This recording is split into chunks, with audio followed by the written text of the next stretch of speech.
যারা ইসলামী শাসন চান, আল্লাহর দ্বীনকে বিজয়ী দেখতে চান, তাদেরকে অসংখ্য মানুষকে পোড়াইটের মতো জেলখানায় পুড়ে পুড়ে মরতে হবে, অসংখ্য মানুষকে ফাঁসির কাস্টে ঝুলতে হবে, গায়ের রক্ত দিতে হবে, শহীদ হতে হবে, তারপরে ইসলামের ইমারতটা কায়েম হয়ে যাবে।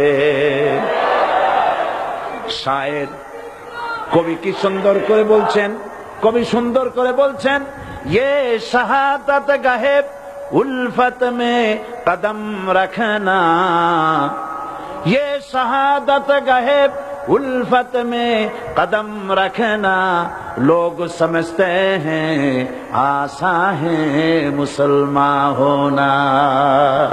মানুষেরা মনে করে মুসলমান হওয়া খুব সহজ জিনিস।